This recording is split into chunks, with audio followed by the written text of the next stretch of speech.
Hey, welcome to lecture 4 of linear algebra. In this lecture, we're going to introduce the vector space, and let us start with a definition.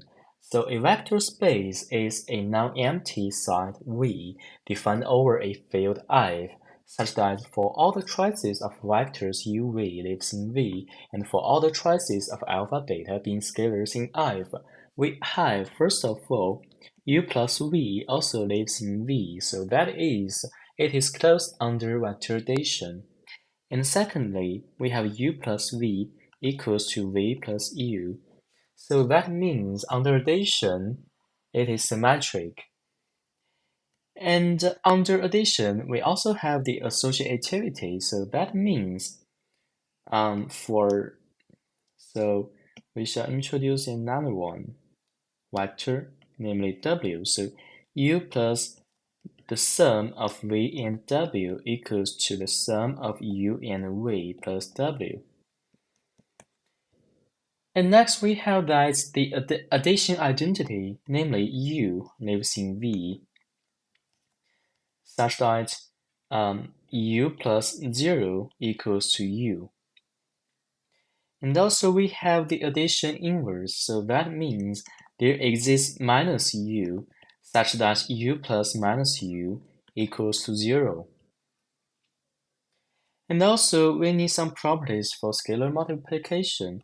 We have firstly, alpha u lives in V as well, so that means it is closed under scalar multiplication.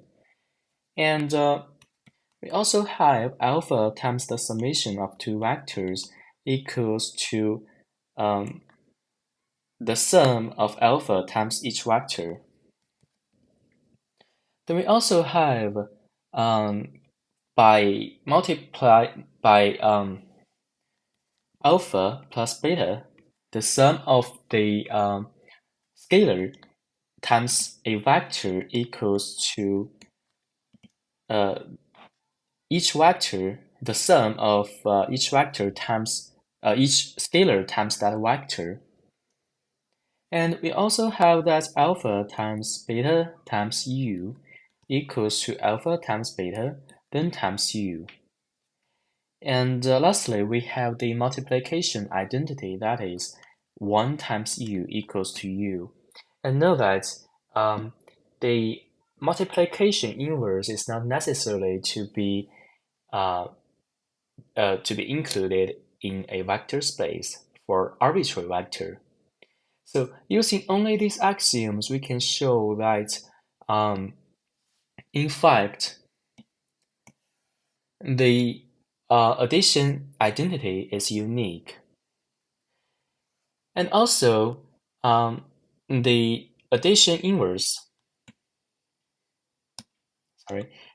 addition inverse is also unique for each choice of u given in V.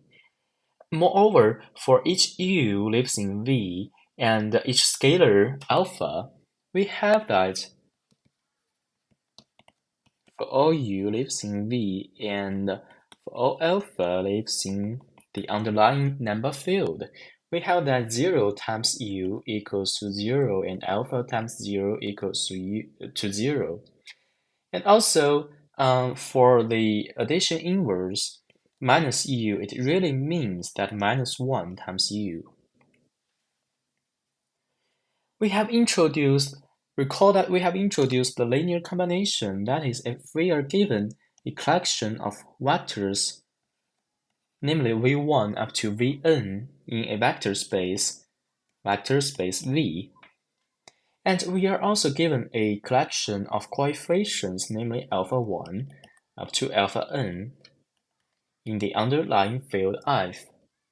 Then by saying a linear combination, we really mean that alpha 1 v1 plus all the way down to alpha n vn. And in saying linearly independent, we mean that this linear combination equals to 0. So if each of these n elements are independent one from each other, then their linear combination will vanish if and only if alpha 1 equals to all the way down to alpha n equals to 0. Otherwise, we shall say that these n vectors are linearly dependent. And one very important result from the first three lectures is that if we are given a collection of vectors, namely our v1 is defined to be v11, v12 up to v1n, and v2 equals to v21, v22 up to v2n, and all the way down to vn equals to vn1, vn2, and vnn.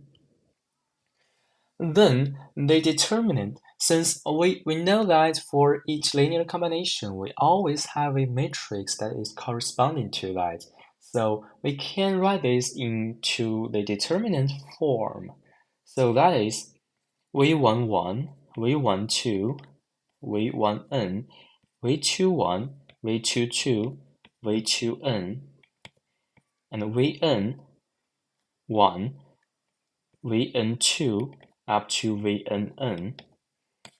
So in writing this in the determinant form and let it vanish, this really means that um, the corresponding matrix is not invertible. So if we let this being the matrix A, and if the determinant of A vanish, then it is not invertible. Therefore, the columns of the corresponding matrix do not form a linearly independent set. Therefore, we can say that if it has zero determinant, then we can say that these n vectors are linearly dependent. So yes, we can summarize into a criterion for determining whether a given collection of vectors are linearly independent. So the vectors v1 up to vn are linearly dependent if and only if there exists a vector. So let me say that there exists I. I is such that it is greater than 1 and smaller equals to n, such that it is, so vi could be represented, has a linear combination of represented by expressed by the remaining n minus 1 vectors. So if not, then it is linearly independent. And from that, we can derive a proposition. So if the collection of vectors, namely v1 up to vn, are said to be linearly independent,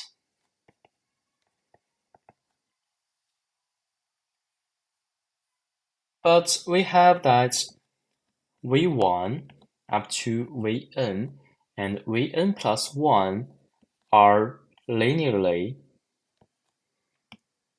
dependent. And in this case, we can, so if this is the case, there exists a unique representation for Vn plus 1 by V1 up to Vn. And this is rather trivial. We can explain this by the basis we introduced in the last lecture, that each element inside the base, each element, so if Vn plus 1 is a vector in the vector space V, then the basis of this vector space V, namely V1 plus Vn, has a unique representation for Vn plus 1. And in many problems, a vector space consists of an appropriate subset of vectors from some larger vector space. We introduced this concept in the last lecture, but recall that so let's just recall that the concept of subspace. So a subspace of a vector space V is a subset H of V such that firstly we have zero lives in V. Actually, I should say that the zero vector of V also lives in H, so we may use 0V to denote the zero vector in V. So it lives in H, and we know that H has to be closed under vector addition, and it has to be closed under scalar multiplication. So every vector subspace is a vector space, and conversely, every vector space is a subspace, of course of itself and possibly of other larger spaces. And in fact, given a collection of vectors in a vector space, we can generate a vector subspace. So if V1 up to Vn are in a vector space V, then the span of V1 up to Vn is a subspace of V. So yes, most of the materials we covered in the last lecture could be found in this lecture. The main goal of introducing the very similar concept is to generalize our concepts and the results in linear algebra or in matrix, in linear transformation into the vector space, since matrix is the linear transformation between vector spaces. And yes, as we said before in the last lecture, that the span of V1 up to Vn is the space spanned by these n vectors. And given any subspace, namely H of V, a spanning site or a generating site for H is a site V1 up to Vn, of course in H, such that H equals to their span.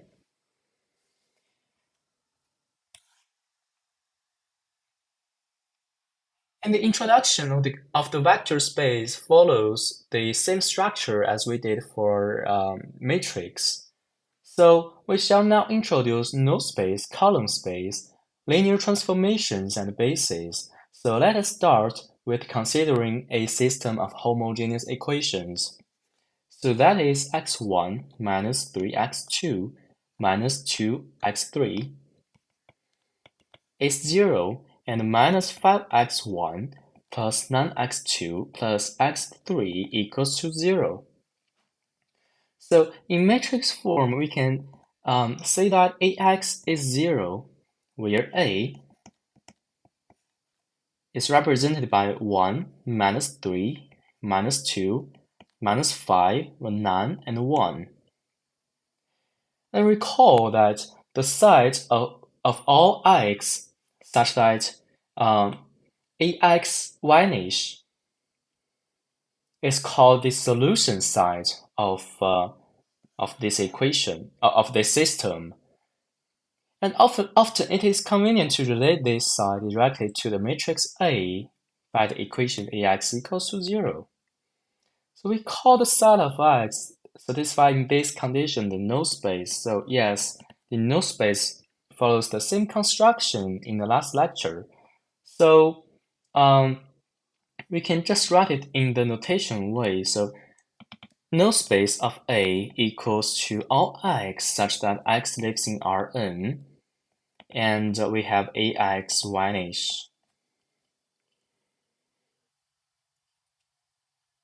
And the term space in null space is appropriate since the null space of a matrix is a vector space, and we shall show now, we shall show now an alternative definition for null space.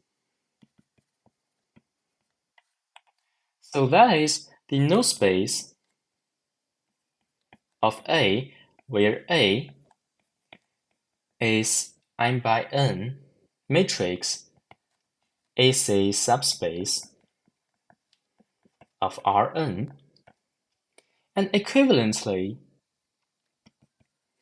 the set of all solutions to the system AX vanishing of unhomogeneous linear equations in n variables or n unknowns is a subspace of Rn. And also for the column space, so the column space equals the span of A1 up to AN, where our A equals to A1 up to AN. And so yes, the column space of an n by n matrix A is defined to be the set of all linear combinations of the columns of A. And of course, the column space is a subspace. So that is the column space A, where A is an n by n matrix, is a subspace of Rn. And note that a typical vector in column of A can be written as AX for some X, since the notation AX would stand for linear combination. So we can write our column in the notation form, column space in the notation form, that is, the column of A equals to all B such that B equals to AX for some X lives in Rn.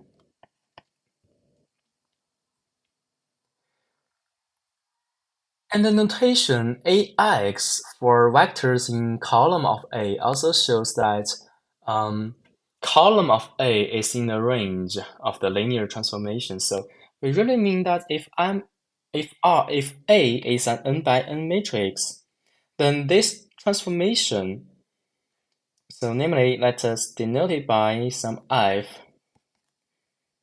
So it is from Rn to our column of A, which maps A to AX. And of course, the column space of an so another theorem is that a column space of an n by n matrix A is all of Rm if and only if AX equals to B has a solution for all B lives in Rn, since it is n by n matrix. And subspaces of vector spaces other than Rn are often described in terms of the linear transformation instead of a matrix. So we now define the linear transformation. So a linear transformation T, so let's V and W be two vector spaces. And the linear transformation T is from V to W, such that for all U and V, so let us use another notation. For all A and B lives in V, we have, and for all lambda lives in the, just say scalar, since we're not specifying which field uh, it is over. Sometimes we just use I, but let us just write down the scalar. And we have that T of U plus V equals to T of U plus T of V. So that means it preserves the vector addition. And also, we have that T of our lambda U equals to lambda times T of U. So yes, it preserves scalar multiplication. And if we choose our lambda equals to 0, then we have T of 0 equals to 0. So yes, it also preserves the 0 vector in the original space. So this linear transformation really preserves the vector space structure. So it is said to be an isomorphism between the vector spaces. And also we can define the kernel. So the kernel is related to the null space of the matrix. And the change of notations could be sometimes very hurting for one transferring from studying the matrix to studying the vector space. So the kernel or null space of our linear transformation T is the set. So it is the set of all U. So kernel of T is defined to be all vectors U lives in V such that T of U vanishing. And of course, in saying the 0, since 0 lives in the range of W, so 0 is the 0 vector in W. And also we need to define the range. So the range of T is defined to be is denoted by range of T and is defined to be all vectors of the form T of X such that X lives in V.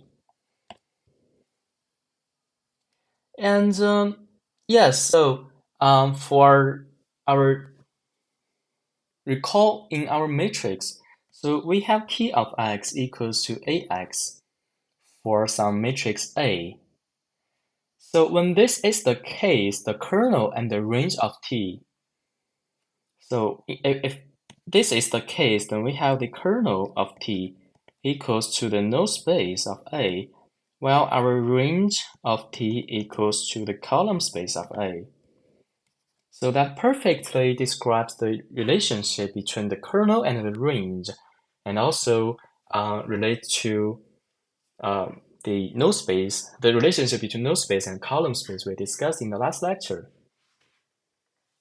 And of course, the kernel of T is a subspace.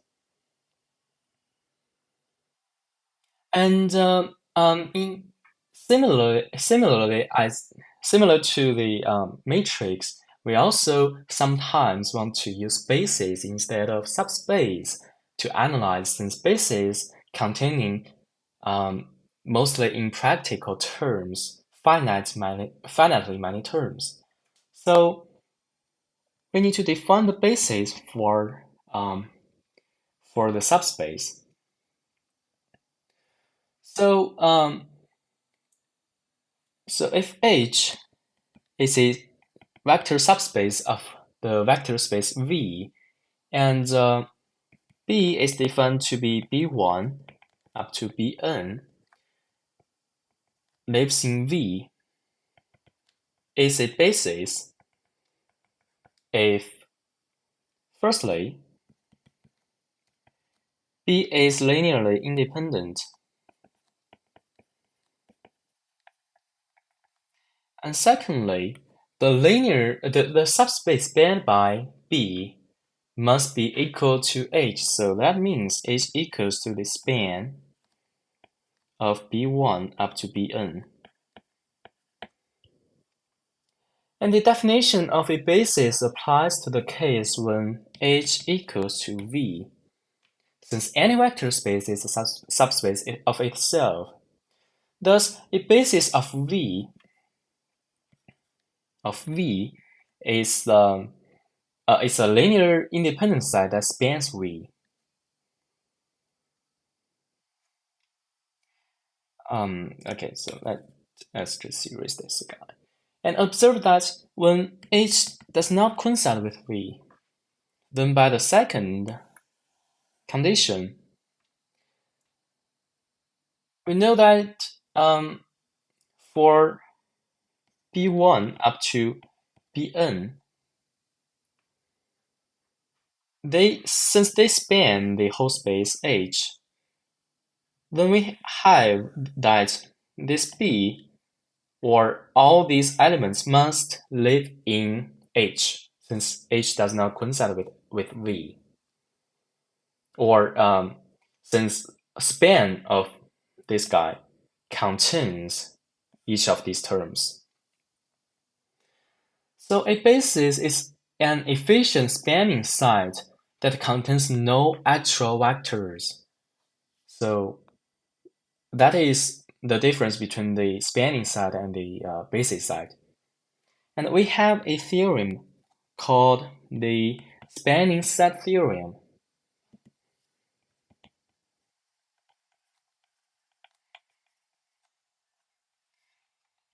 If we let I's be the collection of n vectors, be a site in V is a vector space, and if we let H equals to the span of V1 up to Vn, or it is the span of S,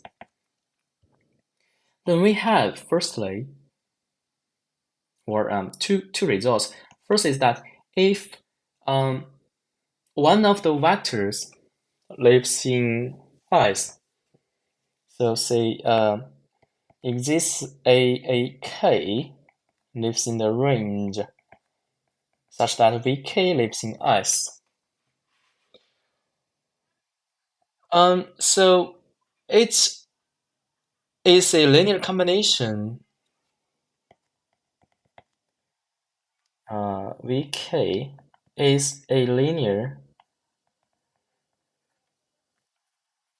combination of the remaining vectors in S. The result is that the set formed by removing or S minus RVK still spans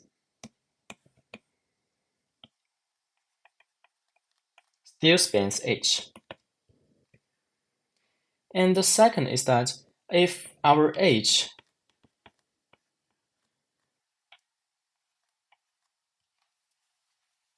is not the space containing only the zero vector, then some subset of S must be a basis for our H.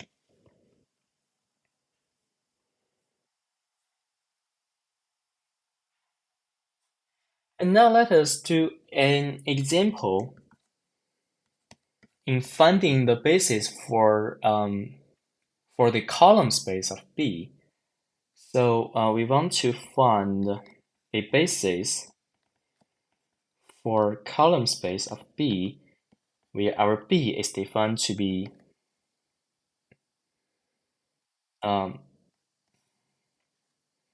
1, 4, 0, 2, 0, 0, 0, 0, 0, 0, 0, 1, 0, 0, minus 1, 0, 0, and none, 1, 0. And we can also represent this matrix by um, B1, B2, B3, B4, and B5. So this is the partition by columns.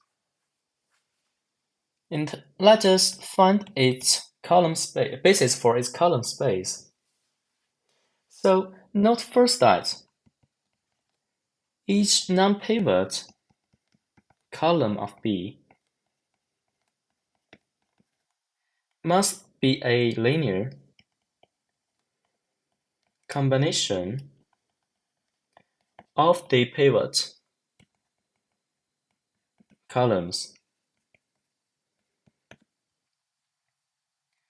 So that really means, let us observe that the relation between the first two columns is that we have B2 equals to 4B1. And let us also observe these two rows. So we have B3 equals to, so B5 equals to 9 times B3. However, oh, sorry, there is another element, so we have to represent B3 and B4. So we have that our B4 could be represented by 2 times B1. This is 2. And we need a minus 1, so it is minus B3. And therefore, we can see that by removing B2 and B4 according to the theorem 7, the remaining sides, namely B1, B3, and B5, still spans the column space of B. So,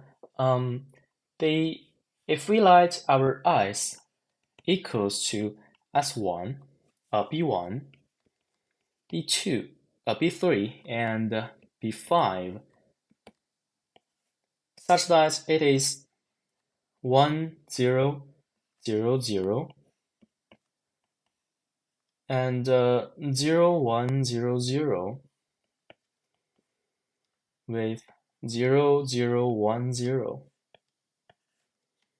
Since all the elements in the last row are 0.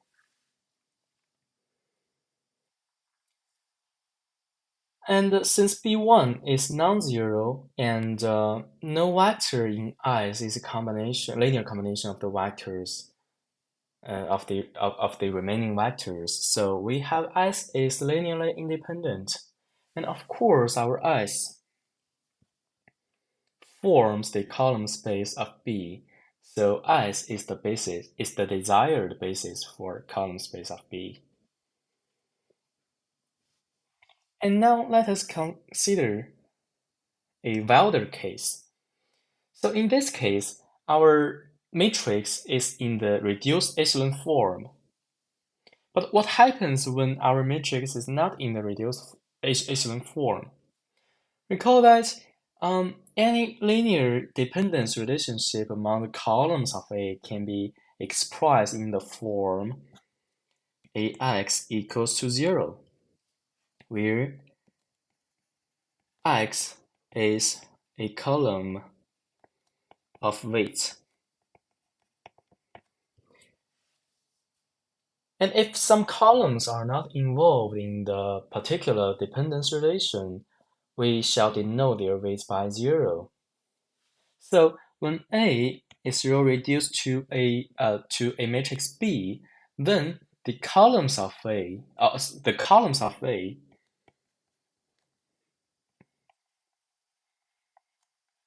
of B are mostly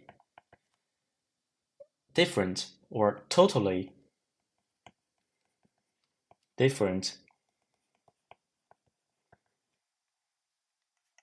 from the columns of A. However, the equations ax equals to 0 and bx equals to 0 have exactly the same set of solutions. So if a equals to a1 up to an and b equals to b1 up to bn, then the vector equations, namely lambda 1 a1 plus all the way down to lambda n bn vanishing, and for lambda 1 b1 plus lambda n bn, so that is an, sorry for that, and this guy is 0. They have also the same set of solutions, so that is, the columns of A have exactly the same linearly dependence relationship as the columns of B, so it's the linear independence relationship. A very useful result is that the pivot columns of a matrix form a basis for the column space A.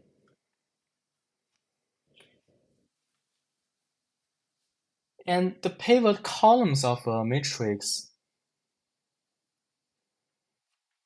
so remark, the pivot columns of matrix A, they are evident when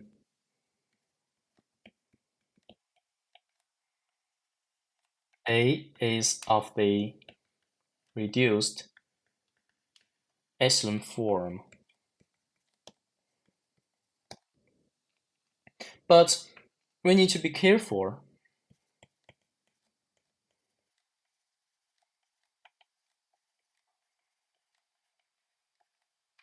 To use the column, to use the pivot columns, sorry, okay, just use cos. Cos for of A itself,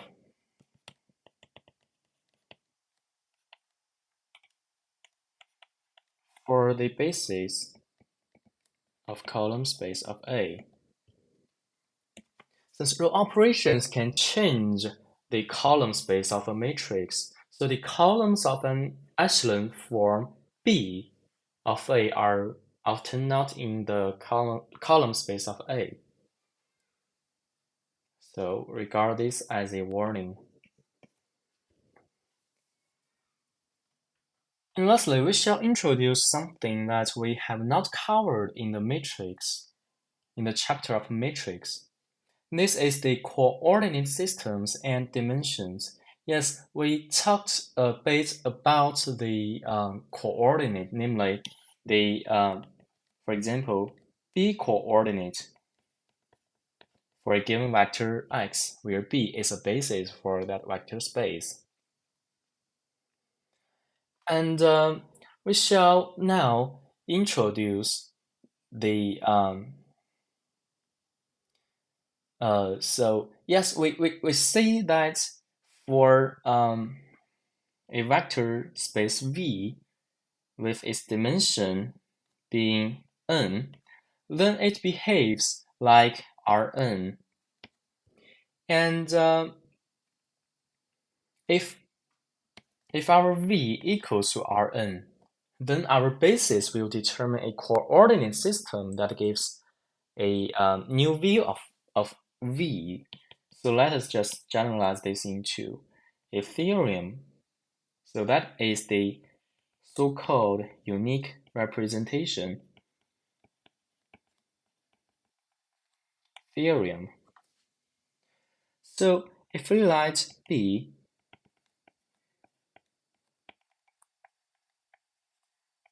be a basis for a vector space V, then for all the vectors, namely x lives in V, there exists a unique set of scalars, lambda 1 up to lambda n, scalars,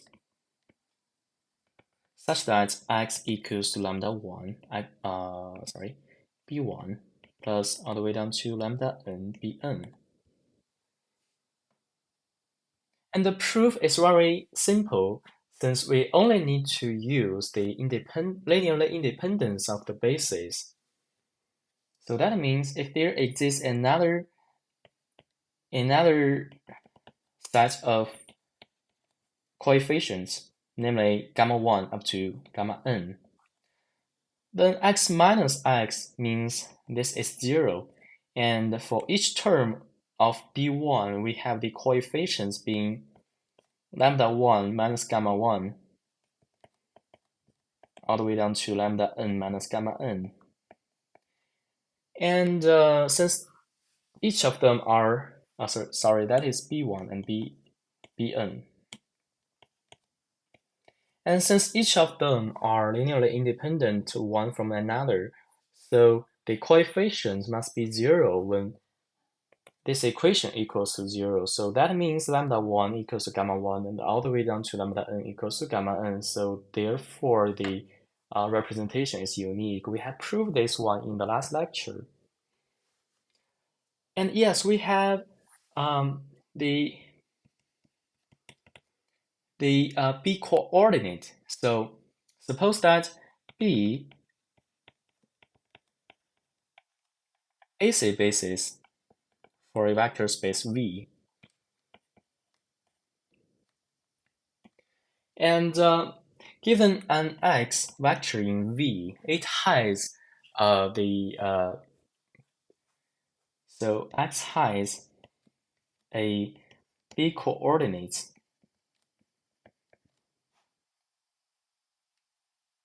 namely lambda 1 up to lambda n, where each lambda 1 and lambda n are the corresponding coefficients of the representation.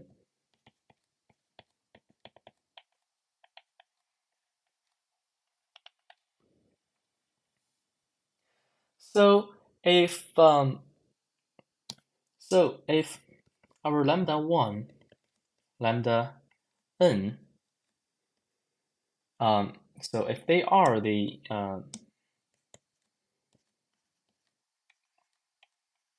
b coordinate for x in V, then the vector in R, so namely we have x b to represent this lambda 1 up to lambda n. And we have that since we have the mapping from x to the coordinate, b coordinate. So it really means that this mapping is a isomorphism, and it is called the coordinate isomorphism. And recall that in vector spaces, when mentioning the isomorphism, we really mean that it is a linear transformation from, namely from V to Rn, since there are since the basis has n linearly independent elements. So let us state a theorem that is, so still if we let B equals to B1 up to Bn, and it is a basis for the vector space V, then the coordinate mapping x maps to x, B is a one-to-one linear transformation.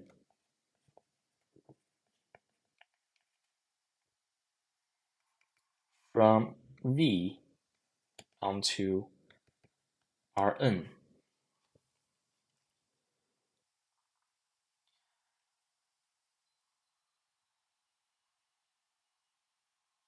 So in general, a one-to-one linear transformation from a vector space, so namely I from V to W, where V and W are both vector spaces. And this one-to-one linear transformation, we mentioned that it is an isomorphism. Even though the notation and terminology for V and W may differ, but the two spaces are so the two spaces as vector spaces, they are indistinguishable. So that means every calculation, for example, in V, is accurately reproduced by I of U plus I of V in W, where I of U and I of V lives in W. We have seen this in the definition. So in particular, any real vector space with a basis of n vectors has nothing different from Rn, or it is indistinguishable from Rn. And we shall introduce a bunch of results. So the first is that if a vector space has a basis B, where B is written by B1 up to Bn, then any side in V containing more than n elements or n vectors must be linearly dependent.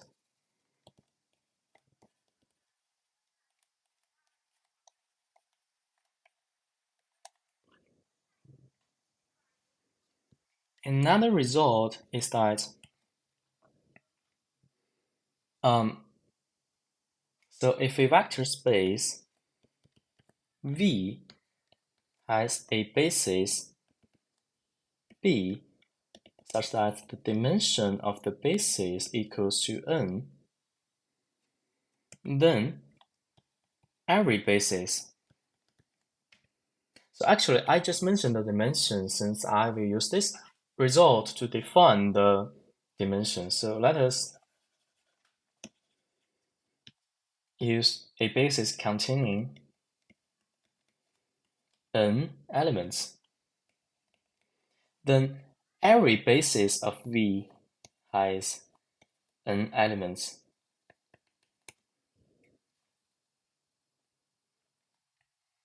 Or vectors, sorry.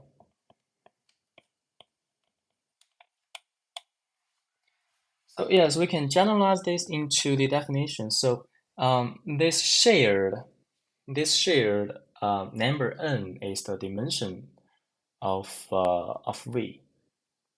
So let us define the dimension. So if V is spanned by a finite side,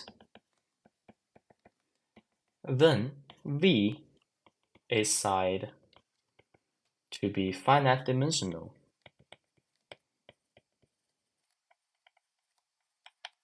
Otherwise, V is said to be infinite dimensional.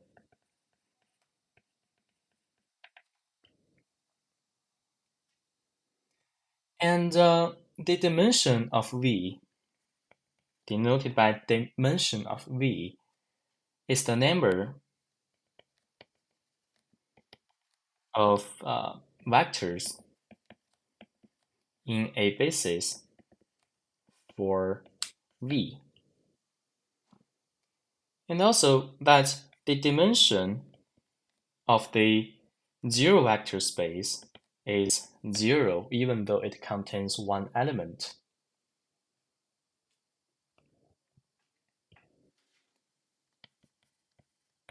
Another result states that so if H is a finite dimensional vector space, a finite dimensional vector subspace of the vector space V, then any linearly independent site in H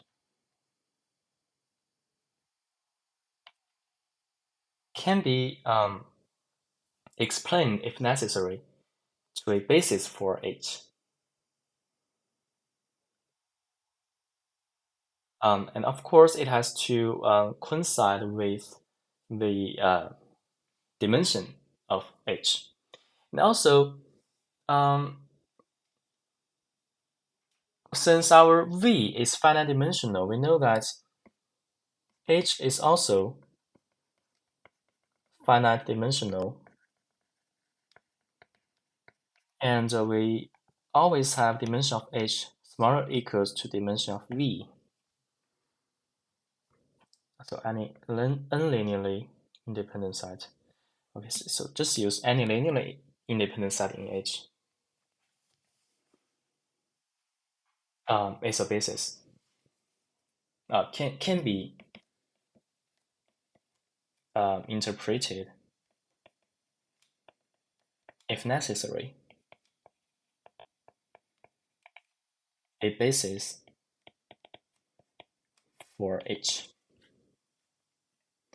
And when the dimension of a vector space or a subspace is known, the search for a basis could be simplified in the next result, which says that if a site has the right number of elements, then one has only to show either that site is linearly independent or that it spans the space. So let V be an n-dimensional vector space with our n greater or equals to 1 and any linearly independent site of exactly n vectors in V is automatically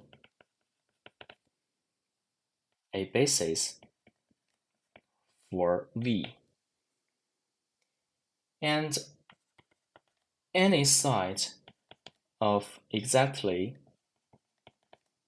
n vectors that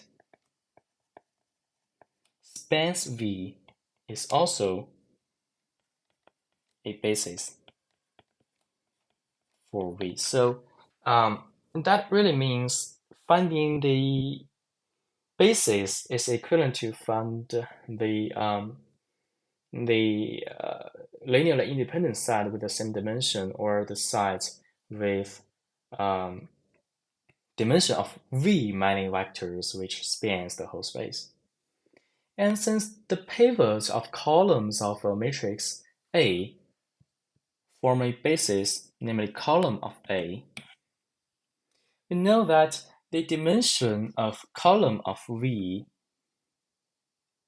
as soon as we know the pivot columns. And in fact, the dimension of null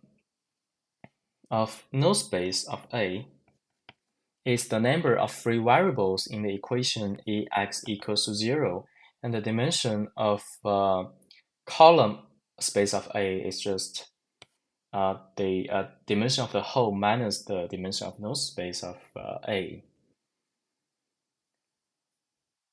So now let us introduce the last topic in the vector space, which is called the row space, rank, and the change of basis. So if A is n by n matrix and each row of A has n entries, and thus it can be identified as a vector in Rn. And the set of all linear combinations of the row vectors is called the row space. So the row space, for example, is generated by by the linear combination of these vectors of this vector. And each row has since each row has n entries, so row space of A is a subspace of is a vector subspace of V if we are or Rn. And moreover, since the rows of A could be identified by the columns of A transpose, so we can also write our row space of A by column space of A transpose. So a theorem is that so if two matrices A and B are row equivalent, then that means the row space of A equals to the row space of B. Moreover, if B is in the reduced echelon form, the non-zero rows of B form a basis for the row space of A, as well as for that of B.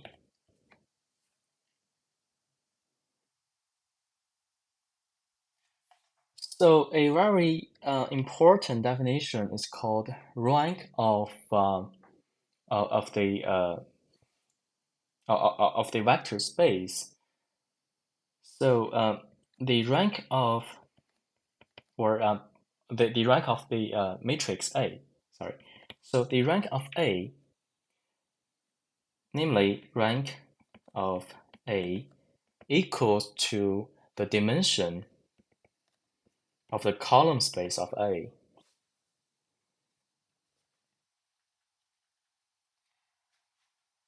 And since the row of A equals to the column space of A transpose, then the dimension of the row space of A is the rank of A transpose. So let us write this down. Since row space of A equals to the column space of A transpose, so the dimension of the row space of A, dimension of row space of A equals to the rank of A transpose. So that is the dimension of column space of A transpose.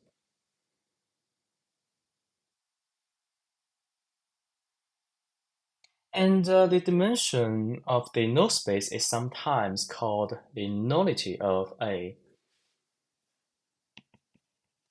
And we now introduce the rank theorem,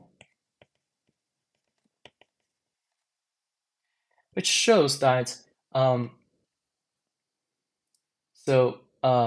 the first of all that the dimension of the column space and so let A be an n by n matrix. Then we have that the dimension of the column space of A equals to the dimension of the row space of A. And this common dimension, which is the rank of A, so this common number, the rank of A, it is also equal to the number equals to the number of pivot positions in A. And the most important equation is that the rank of A plus the dimension of null space of A equals to n.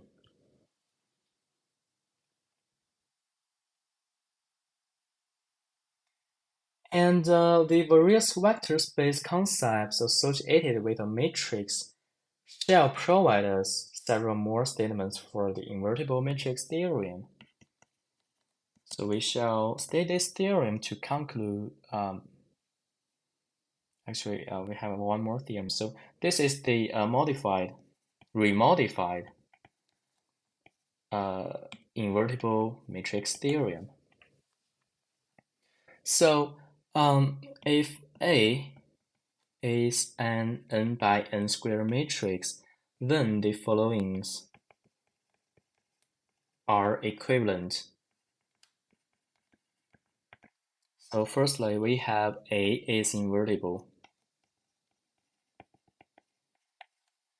And second, we have that the column of A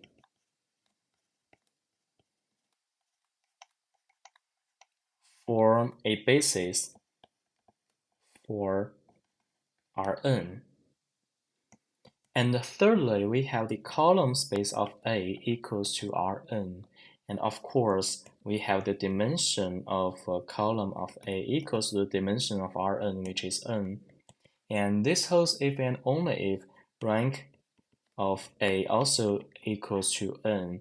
And that really means by the previous theorem that null space of A is 0. And null space is the space that only containing the zero vector, and that means the dimension of null space of A is 0.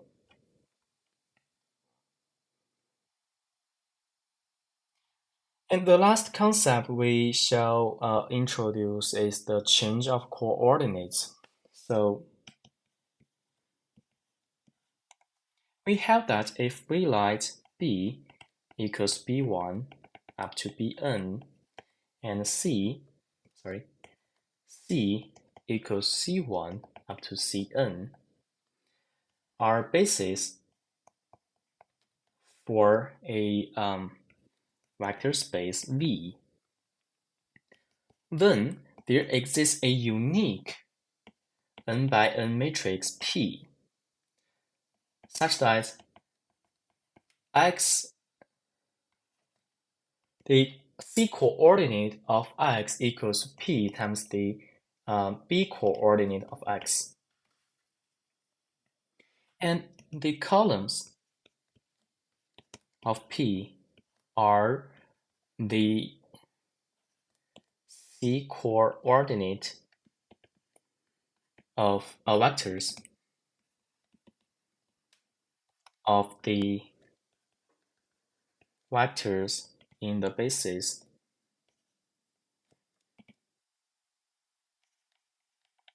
P. So that means P equals to our B1 to the C coordinate of B1 and the C coordinate of B2 up to C coordinate of Bn.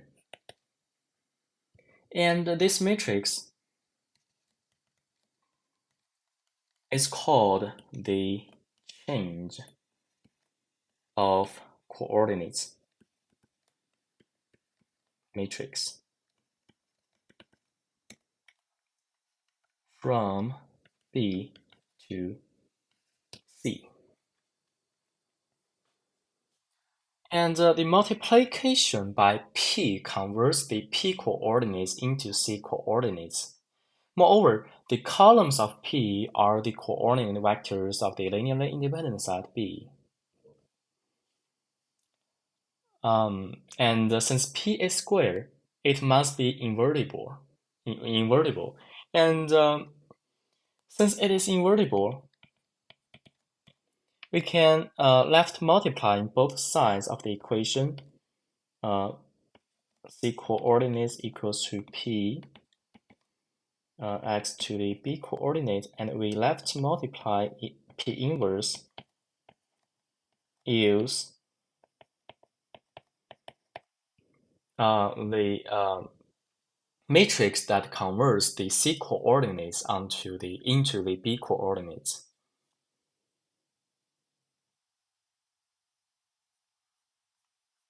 Okay, so that is all for today's lecture, and thank you for watching. See you in the next lecture.